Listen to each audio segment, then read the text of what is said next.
Here we go. Okay, well, welcome everybody. Welcome to the Supporting Your International Student webinar. I am joined by our hosts, the Services for International Students and Scholars, as well as our Academic Assistance and Tutoring Center and representative from our Academic College Advising team of advisors across campus. So with that, I'm going to hand it over to Tammy Silver, who is our Associate Director of Student Services at Services for International Students and Scholars.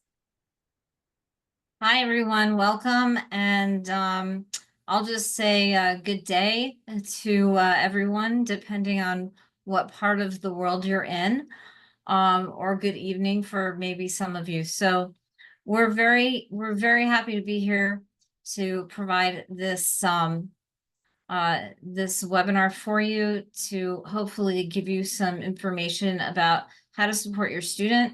We've got different areas of expertise covered here today, as Jess explained.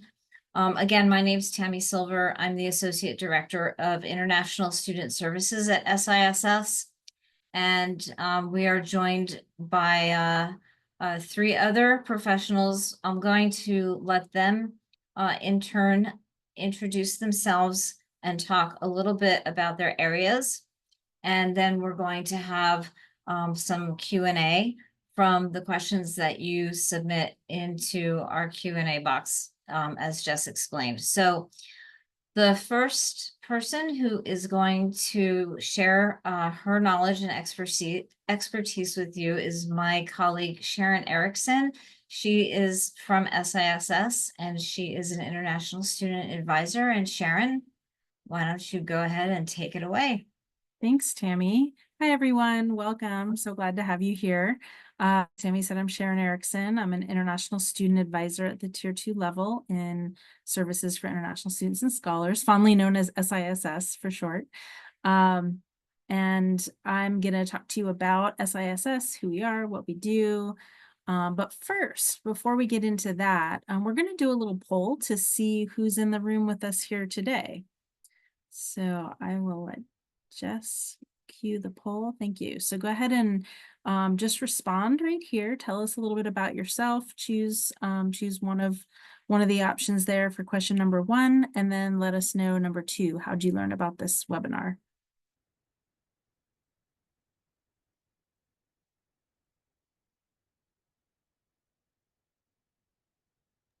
Thanks so much, everybody. We see the responses pouring in.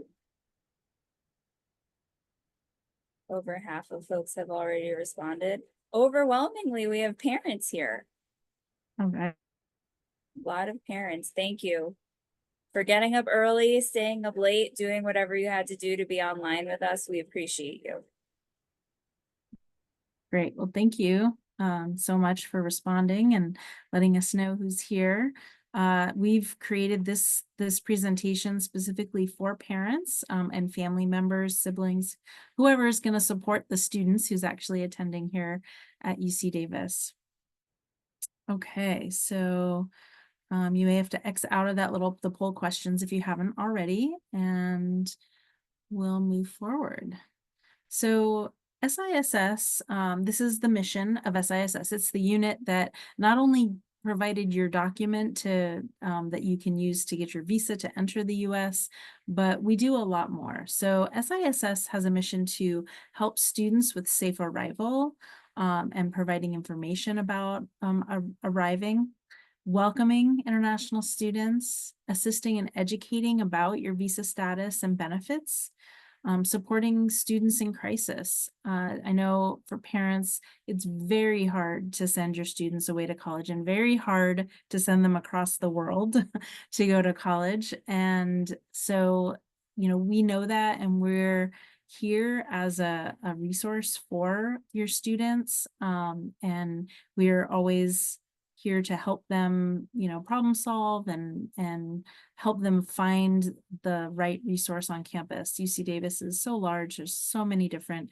supports. And so we like to serve as that point of contact.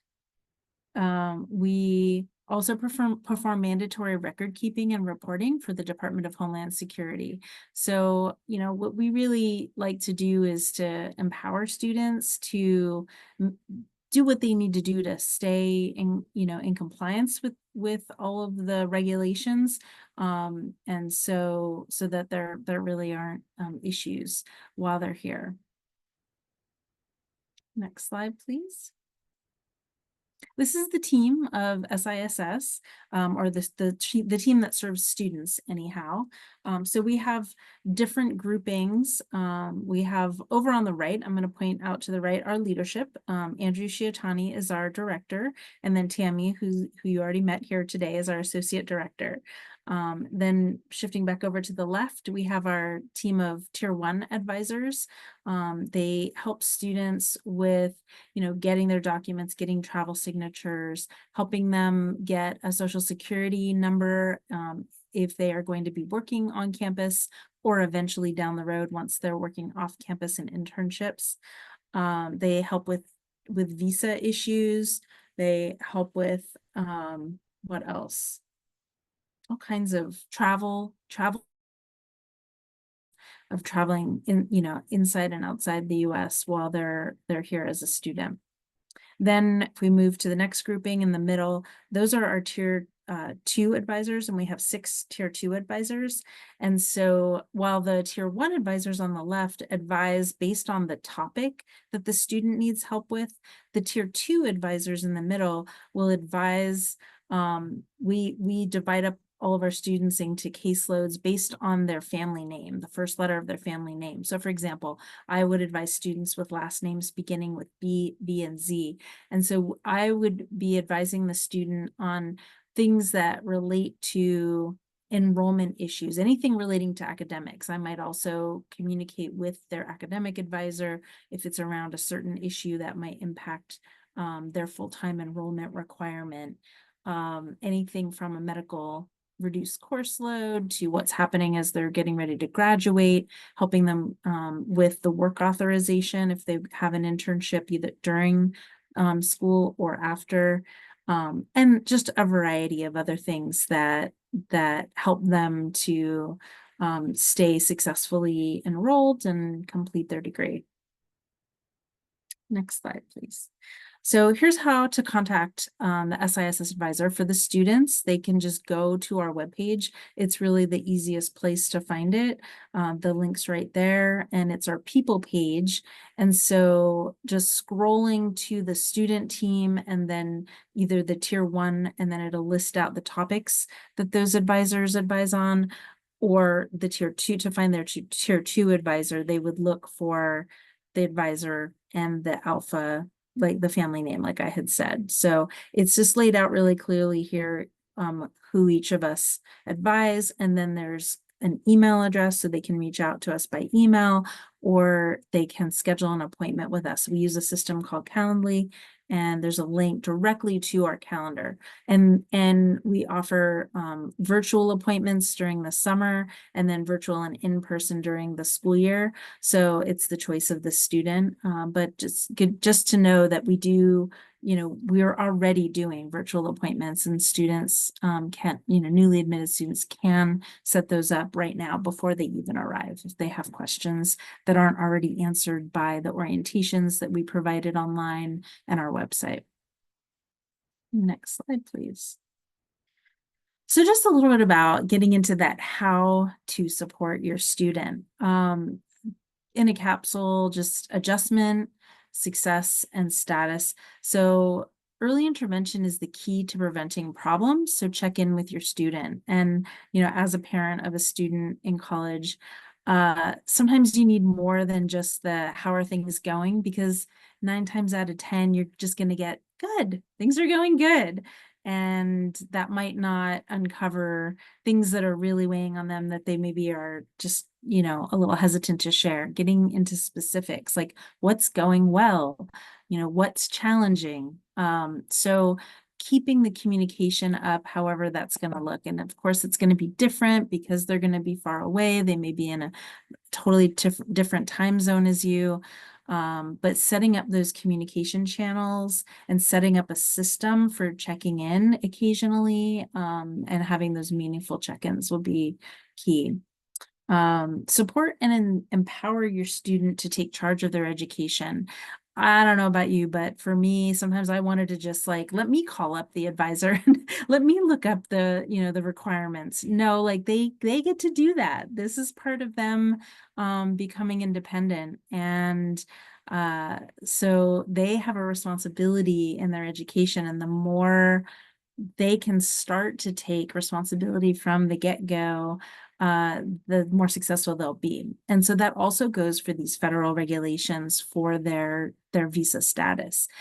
We will make sure they have all of the information. We require them to do the SISS orientation that tells them all about the regulations. There was a pre-arrival orientation they had to do before they got their document. And then there's an arrival orientation they'll have access to starting at 30 days prior to their program start that they can do online. And that tells them everything they need to know about the regulations and what they need to do. So students need to understand that, yes, we're here to help them. Yes, we're here to answer questions, but they need to make sure they really truly understand the regulations so that there is no problem later on.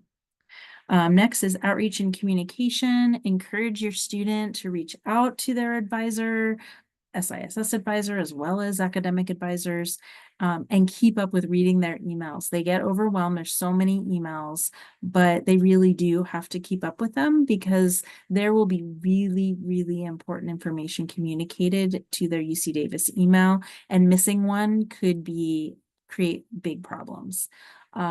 So just encourage that and encourage them that they do have the SISS advisors to ask questions to via phone, email, or appointments. And then the last thing finally is just giving your support to your student for their choices and their decisions. Students make all kinds of choices and decisions during their education, and they may need to change their major. They may get into something and find out that's not really suited to them. You're supporting them will really help them be the most successful that they can be. If they need to take a leave of absence for a certain reason, like supporting them with that. And as long as they know they have support from home, it will allow them to be proactive in seeking out what they need to do to take care of situations in the best possible manner. Sometimes like avoiding them, worrying about how parents will feel about something makes them kind of miss out on options that could really help them. So just supporting your student with their decisions. Okay, next I'm going to pass it off to Heather. Thanks. So my name is Heather, and I work as a writing specialist in the Academic Assistance and Tutoring Centers. So I'm going to talk about the tutoring options your student will have when they're here on campus. So next slide, please. Thanks. So I wanted to start off by sharing our mission statement with you. So we are a comprehensive tutoring center, and we help with all sorts of academic subjects, and we are here for all currently enrolled undergraduates. So we exist to help undergrads thrive at UC Davis, and we provide an inclusive and interactive environment where students participate in reinforcing and retaining knowledge in subjects like writing, math, and science, and a lot of others through co-curricular academic services provided by both professional staff and peer tutors. And we strive to support our students in developing the academic competence and confidence that will empower them to succeed at UC Davis. That's really our philosophy. And I'm one of the professional staff. There are about 20 of us in the math, science, and writing fields, and we employ anywhere between 300 and 400 undergraduate peer tutors every school year as well. So we're also a great job opportunity if your student decides they want to be a tutor. We have an application process and training as well. We employ a lot of international students as tutors. So a little bit more about our philosophy. We try to provide holistic support. So we're also a place where students can come not just to get help on their homework, but also to learn about other services on campus. We are all trained on how to refer students back to counseling services, to SISS, to all sorts of other things on campus as well. So we're really here to be supportive to students. And we provide this non-judgmental environment. We don't talk about grades. We're not giving them a grade. We're there to support them and to facilitate the learning process in the way that will benefit the student. So our services are very interactive, question-based. We're there to support the students, not do the work for them. We're also there to destigmatize asking for help. It's very normal to ask for help at UC Davis, and we're one of those places where all students are welcome. And our services are paid for by student fees. So we always like to say when we present to students that if you don't use us, you're wasting somebody's money. So please encourage your students to come and use our services because you're probably paying for our services. Most of our services are located in Shields Library, which is our main library on campus as well. Our drop-in tutoring is located in the lower level. I'll get to that in a second. All right, so this slide is really talking about the types of services we offer. So our website is really the best place to check us out. That'll be on the next slide, but it's tutoring.ucdavis.edu. All of this is there and more about who we are and what we do. We offer support for writing for any course, not just writing courses, but biolab reports and personal statements for graduate school and, I don't know, scientific papers, all kinds of things. Math classes, statistics, chemistry, physics, engineering, economics, biology, and probably more that I'm missing. We offer support in a lot of subjects. So we have both synchronous, that means real-time help, and asynchronous options. So our real-time help includes appointments, both in person or over Zoom, and those can be booked on our website. We have drop-in spaces. Like I mentioned, our drop-in is mainly in the library on campus, which is centrally located. Also, some of the specialists, that would be the professional staff, offer review sessions, office hours, classes, workshops, things like that. And our asynchronous help, so that's with a student can access the support on their own time. We offer online handouts, an extensive math video library, a grammar guide, all kinds of things are available on our website. So students can come to us to get help on things like assignments, like I was saying earlier, to prepare for exams, to ask questions, to get help, those kinds of things. And a couple of other things on this slide that I want to mention is that we do ask our students to fill out anonymous surveys, and we found that about 90% of our students feel more confident after coming to see us. And we found that shows in our data too, when we look at the GPAs of students who use our services, they're generally higher overall. And we serve about 30% of the undergraduate population every school year. So thousands of students use us. So we are here to support your students. Okay, next slide, please. Thank you. So this is contact information basically for our services. Like I said, our website has all of this information and more. It currently has info for summer session 2, but I would say check back as we get closer to fall to see the fall hours and locations and that sort of thing, because we're currently offering services now. So on the website, students can navigate it by clicking on a subject. They're all listed on the top of the page, and there'll be links to book appointments, like I was saying earlier, our video catalog, workshops and co-classes, information about how to sign up for those. Our Aggie grammar guide, that's kind of like a grammar textbook that's available. And a lot more is on there as well. Our main office is in Dutton Hall. I know you probably don't know where that is, but that's all right. Your student will find us, I'm sure. We're on the 2nd floor. And like I said, drop-in is mainly in the library. And we also have lots of front desk assistants at both locations. So if your student gets a little lost, that's fine. We're all very helpful and knowledgeable, and we'll make sure your student gets pointed in the right direction no matter where they show up, basically. So yes, I hope your student comes and visits us. Thank you. All right. Hello, everyone. My name is Amandeep Kaur. Can everyone hear me right? Can my team hear me? Okay. for a second, there was a glitch. Hi, everyone. My name is Almadi Kaur. I'm an advisor from CBS, also known as BASC. And for today's appointment, I'll go over what is expected from you as how advising looks like with BASC and other colleges. So academic advising at UC Davis, as you can see, there's college advisor, major advisor, there's a peer advisor, and faculty advisor.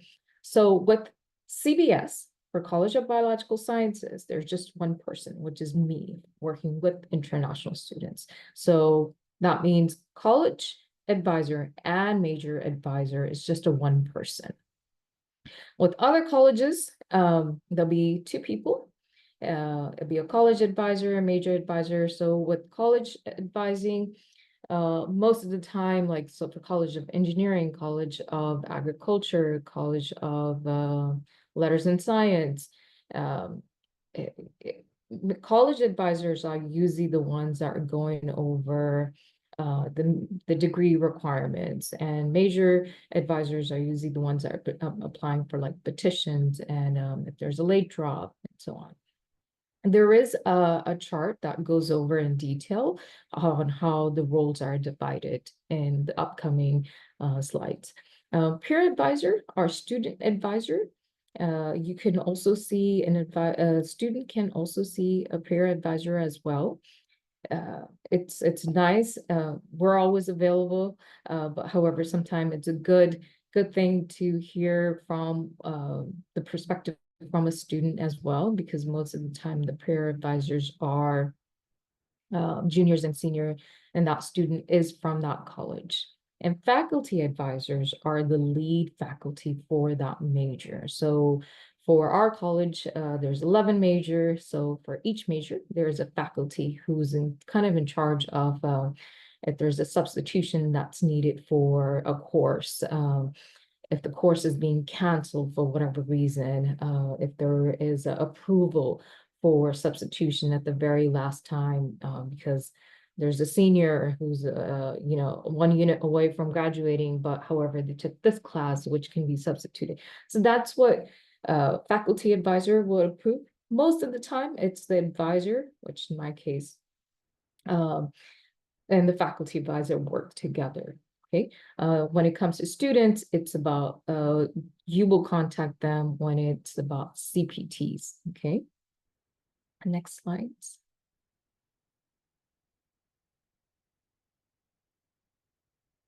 Okay, what do academic advisors do? Provide information so a student can make informed decisions that incorporate their personal academic and career goals. So for example, with us, a lot of times students are coming to us for pretty much everything. So personal decisions are, you know, a lot of times when students fail a class or they have to leave university, whichever is the best choice, because there's a couple of ways you can leave university. They usually contact with us and ask us like, which is a better way. So for example, a lot of students from South Korea needs to go back home for 2 years, and that's when they will work with us. And we'll also go over how the readmission process looks like, academic planning, of course, what classes to take next, if there's again like a substitution, if you should take the class for pass or no pass, anything that has to do with your major or your degree, which is including all the GE classes, just overall university requirements, you would meet with your advisor. And career goals, a lot of times students like, oh, I don't know what to do with my degree. What should I do? Or should I go or pursue like a medical field or research? I'm not sure. So a lot of times students will discuss with that as well. We also support give support and connect students to additional resources. So a lot of times when students come to us, obviously for like academic personal reason, that's when, depending what the information is being shared, we would connect student to resources. There's abundance of resources available at the university. So for example, tutoring. I mean, last year I had a student that was telling me the only reason they passed the class because they kept attending these tutoring sessions. So take advantage of them because they're free. There's success coaching as well.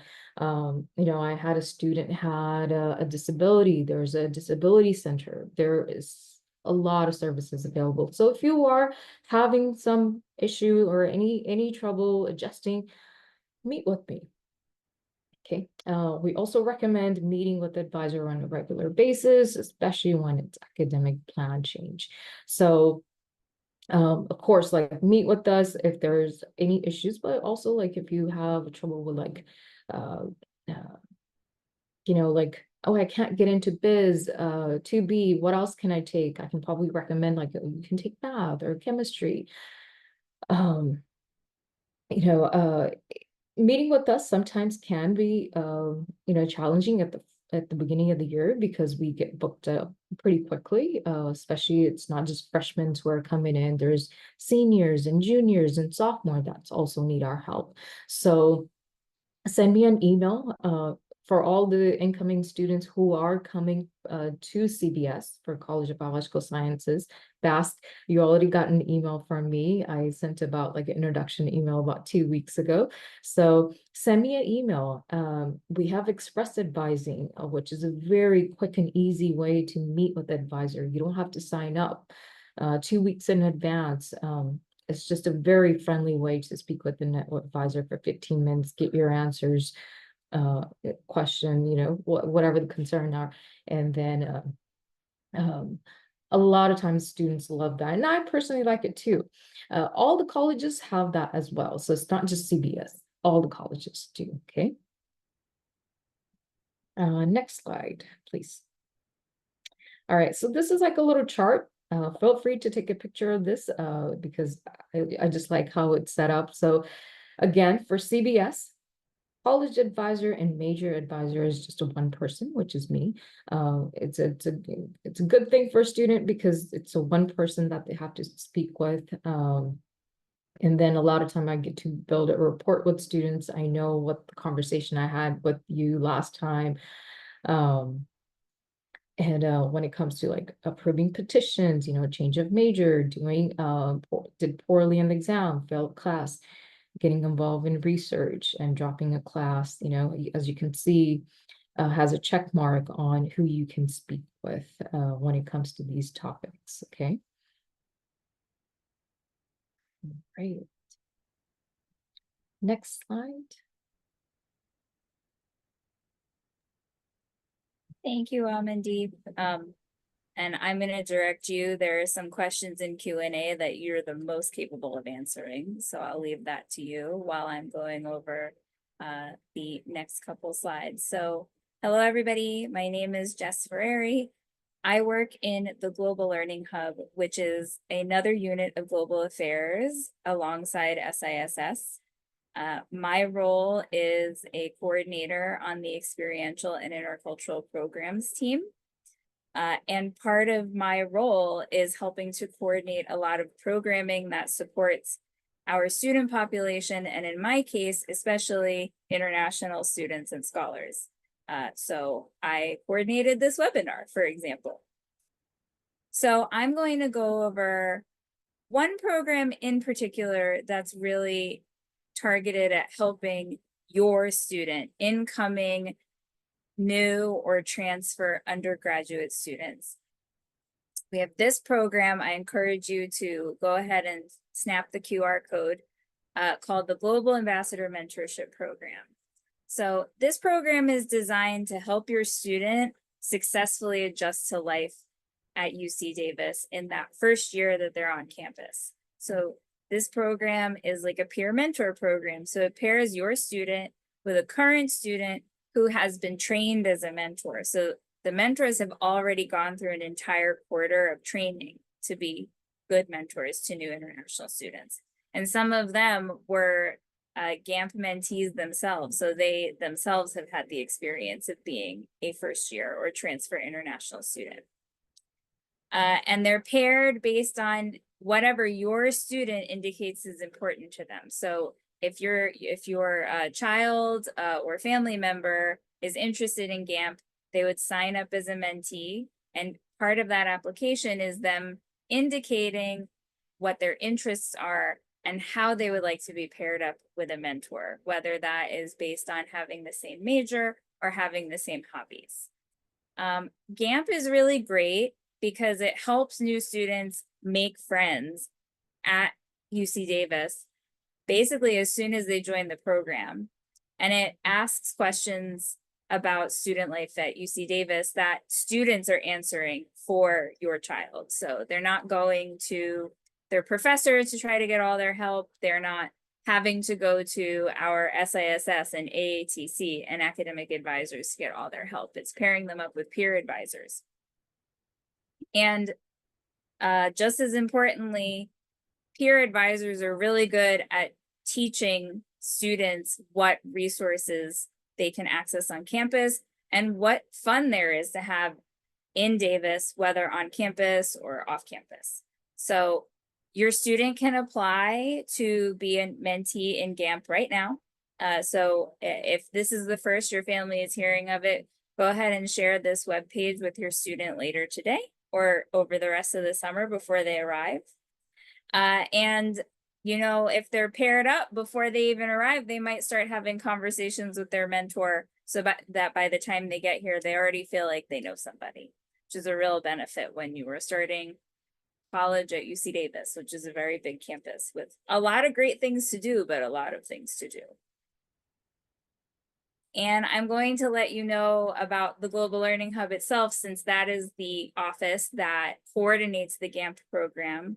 So we're also located in the International Center, but our unit is meant to be a resource for all students on campus, not only international students, but our programs definitely do include international students.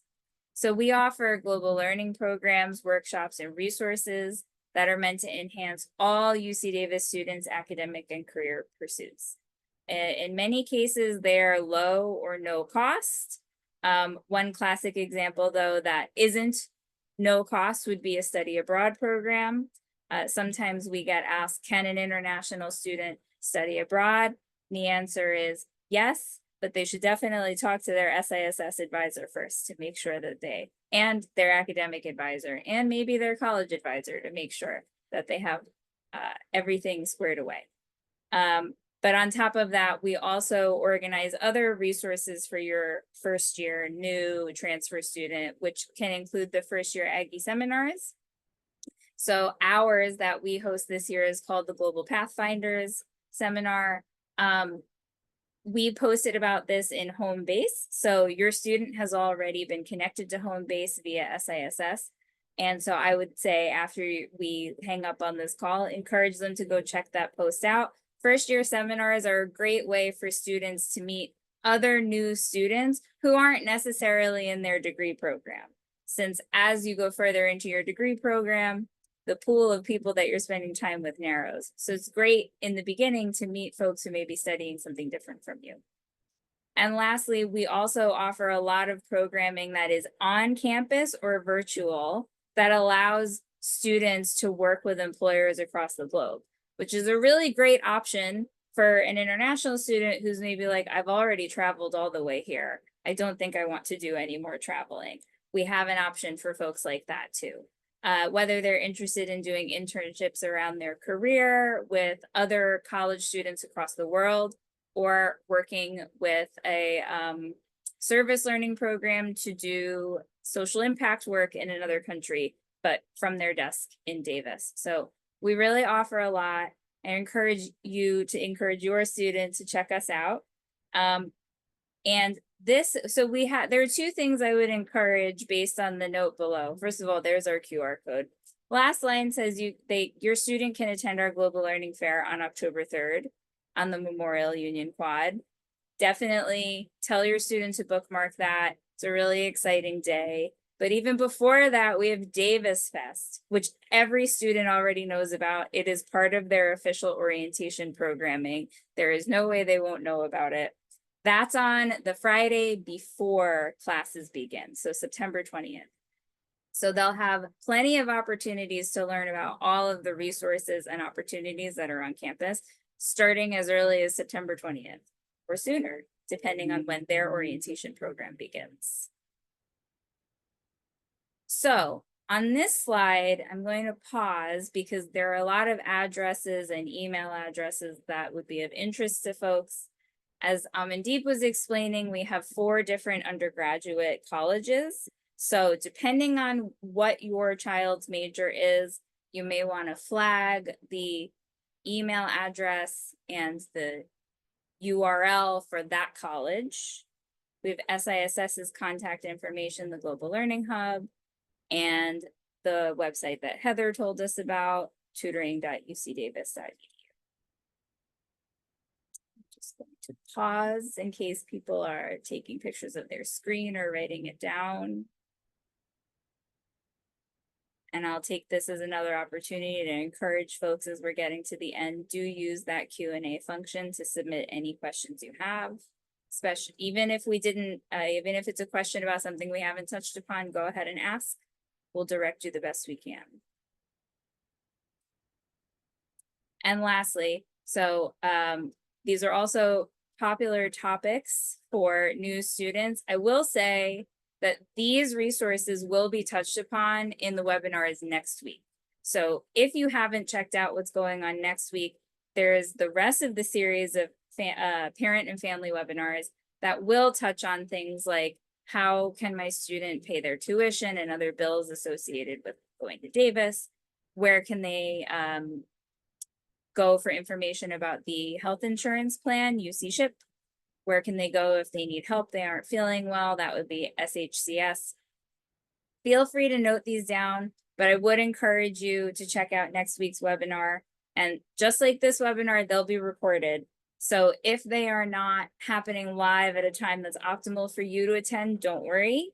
The recordings will be accessible on the website after they are uploaded. So do bookmark that orientation website that I shared in, I included it in the answer to somebody's question, but I'll put it in the chat in just a moment. Do bookmark that page and keep going back to it to look for those recordings if you can't attend.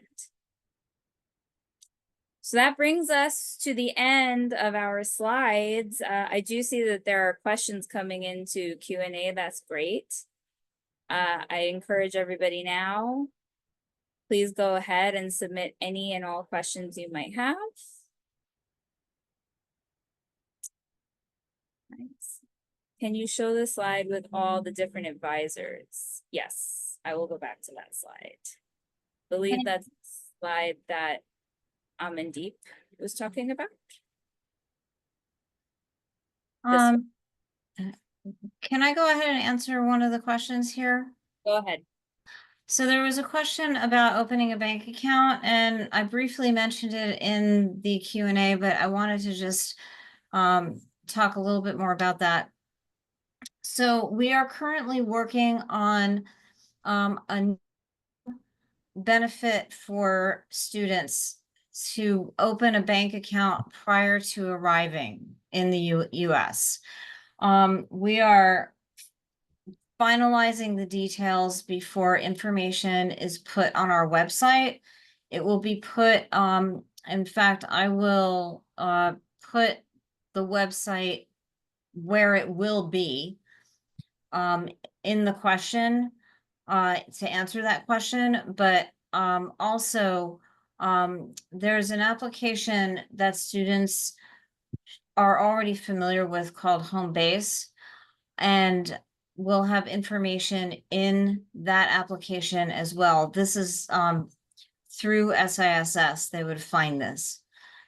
And they can open a bank account prior to arrival, and then when upon arriving on campus, they will have instructions where to go to show their US address, and then they'll get their banking card, but it'll be very simple and very easy to do. About getting a social security number, however, international students can get that only if they have a job. And for most students, that will have to be an on-campus job. If students do need to get a social security number, there's a process that they go through. It's in the application that SISS uses called iGlobal. And students are already familiar with that application because that's the application they used to get their I-20 or DS 2019 so they could go get their visa. And there's a way that they could make a request to get the information they need to get their social security number. But that is going to be relatively limited initially. And I'll just add to that, in the week before classes start, we have some events in the International Center that your student will be invited to, they will hear about. And on those days, we will have the University Credit Union tabling. So if your student wants to talk to someone from our partner institution that is located on campus, while of course they do not have to bank with them. But if that is something that they're interested in, we will have folks on site at those events for them to talk to. Yeah, and I just put the link in the Q&A also for the website where the updated banking information will appear. Great. I would expect that to be as soon as the end of next week or possibly the beginning of the following week. There's one question here I'm going to answer live about the slide deck. I know for certain that the recording will be shared. If we're sharing the slide deck, which we can talk about, it will be in the same place as the recording. So just check back to that website that I shared, the family webpage for orientation, and check back there to see if we share the slide deck. But the recording will definitely be there. And we have a question here. Besides, okay, Sharon is answering that question. My daughter is a US citizen, was born here when as an international student, I was doing my PhD, and she lived the first few years of her life here, but later schooled abroad all the way until this year, except 9th grade. Will she be able to receive international student support?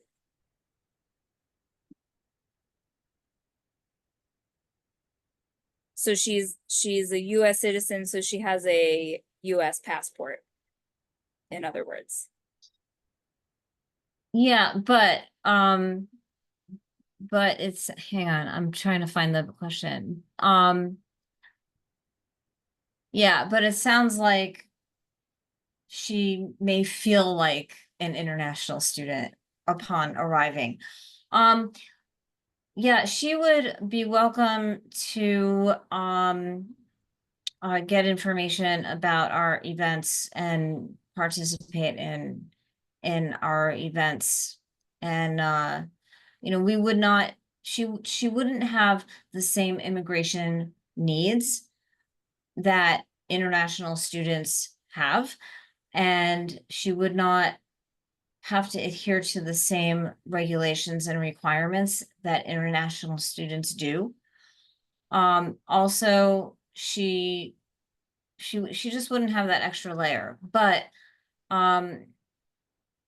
certainly there's a certain feeling that she might have coming here of wanting to connect, and so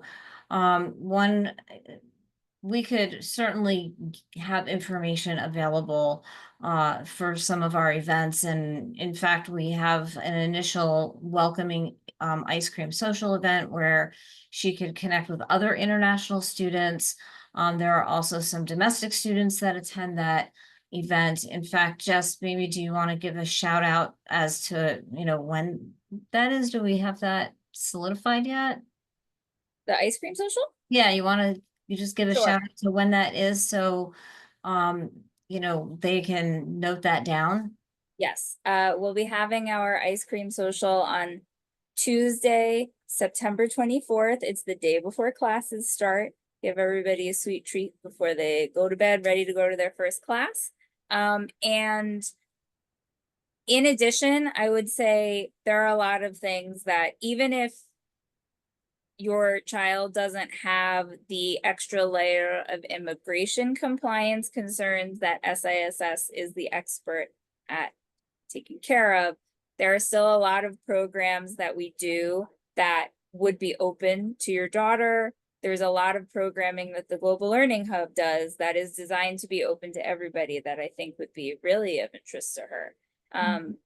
There's even a housing living and learning community on campus called the GOLLC that is students who are opting into living on a floor that is intentionally a mixture of international and domestic students. So there are definitely a lot of opportunities your daughter could take advantage of to ease that transition, even if she doesn't feel quite international and not quite American and somewhere in between. We'll be able to help her find community. Had another question posted that Amandeep is answering for us. Thank you. Yeah. Please don't be shy. Oh, you're welcome. We're happy to answer your question. Encourage her to reach out to us if she wants to know more about any of the specific things we mentioned.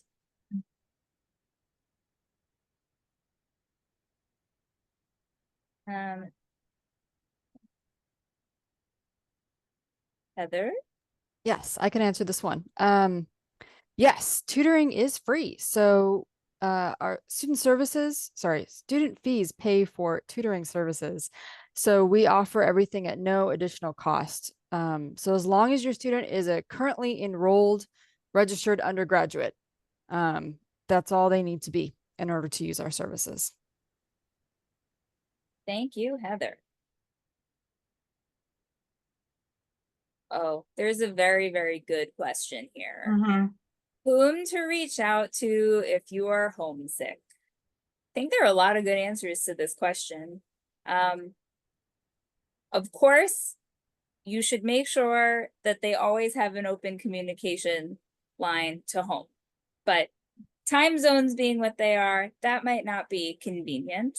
So, you know, the first thing that comes to mind for me is that we have a large number of clubs on our campus. And many of those clubs are around kind of identity and affinity spaces. So if there is a particular culture that your child is homesick for, they might be able to find the student association for that. So, you know, the Japanese Student Association, the Chinese Student Association, and so on and so forth.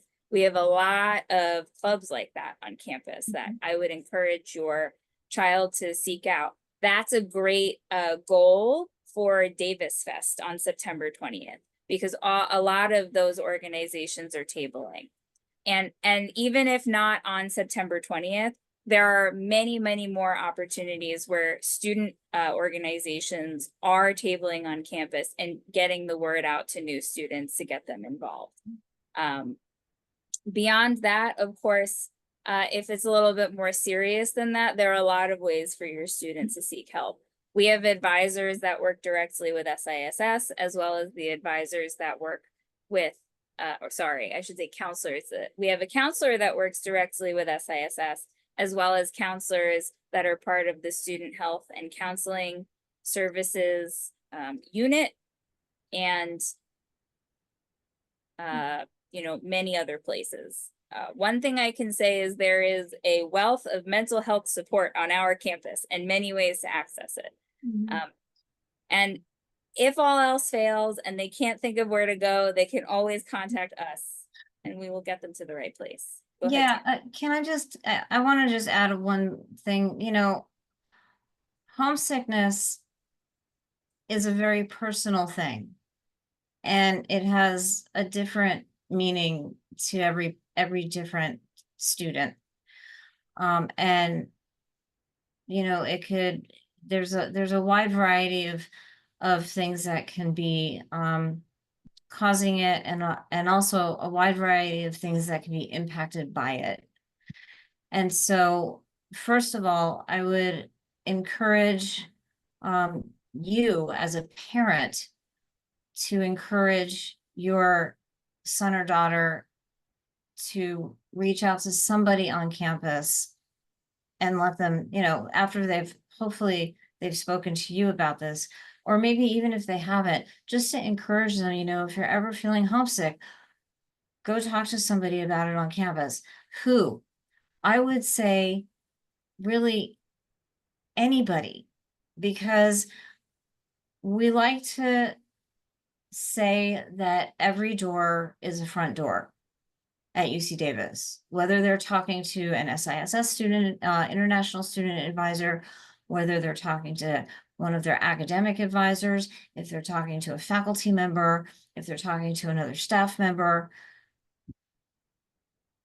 We're here to help. Everybody is here to help students be successful. And so if we don't have the specific answer, then we're going to do what we can to help find the answer. So I think the most important thing is not to keep that feeling inside, because that can cause a really bad downward spiral. And it can have, the longer it lingers, the more it can impact. So asking for guidance is critical, whether it's academic guidance, homesickness guidance, getting involved with something that you're interested in, where to find your favorite food, just ask somebody, and we will always be able to direct to the right answer if we don't have the answer ourselves. Thank you, Tammy. Sure. As far as where passports and ID, where should they be kept? They should be kept in a safe place. They should not be carried on a student's person. I think, one of the safest places to keep those types of documents would be if a student opens a bank account and they want to open what's called a safety deposit box. It is an extra fee. It could cost, maybe anywhere from $10, $12, or $15 extra per month. But what it is a little box, and it's kept in the vault, which is a very protected part of the bank. And that's a place where people might store important documents, expensive jewelry that they don't want to keep in their house, things that they really want to keep protected. And your student would get a special key, and they would have to go to the bank with their special key and sign in every time and be escorted to this back area of the bank if they wanted to get to their documents. So this is very, very, very secure. That's maybe one extreme. If otherwise find a safe place where they live. Maybe they want to just buy a little safe that they can keep in their room and keep their documents. But also they want to make sure that it's something that someone can't just pick up and walk away with. So, I think it depends on where they live, and if they have roommates, maybe they want to make sure they have a lock on their door if they're sharing a room, if they're in a dorm. They may want to consider, the bank option if they're concerned about documents being lost or stolen. We also advise that students make copies, either digital copies or paper copies, or even both, and to keep those in a separate place from the originals. In case originals are stolen, then there's backup documents. That makes replacement much easier. Are you going to add anything, Sharon, or is that everything? Okay. The only thing I'll add to that is please encourage your student that wherever they live, when they leave, they lock their door. That is the best advice we can give about how to store anything of value, including a passport. When they leave for the day, make sure they lock the door behind them. There's no way to get in without their key. Hopefully then there's nothing to worry about. So we have about 2 minutes left. If you have any other burning questions, now is a good time to submit them. If not, thank you so much for attending. We're happy to be here with you and answering these questions, being a resource. We're really happy to be here with you. So thank you for joining us, especially because I know for a lot of folks, it's really early in the morning. It may be pretty late at night. We do appreciate that you maybe got up early to be here for your student. It's getting late for us, and we were trying to strike a good balance between it not being too late in California, not being too early in a lot of parts of Asia. So thank you for working together with us to make that happen. See, one more question. Oh, thank you. Thanks, Amandeep. Oh, thank all of you. Thank all of you. Okay, well, I think I'm going to declare this a success. Thank you everybody for coming so much. Don't hesitate to reach out to us if you have questions after today. As I said, please do go to all of those websites as resources, and do keep checking back to the family webpage of the orientation website, where we will link to where this recording will be shared, and then also the slides, as long as we have everybody's permission to share those slides. So you're so welcome.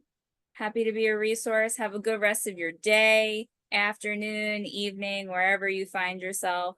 Thank you so much. I think it looks like, is someone raising a hand? If you're raising your hand, go ahead and submit your question to the Q&A, because you cannot unmute. Or maybe you're trying to give us a high five, I'm not sure. If you have a question, please go ahead and submit it in the Q&A. And to everybody else, thank you. Take care. Have a good rest of your day. Stop recording.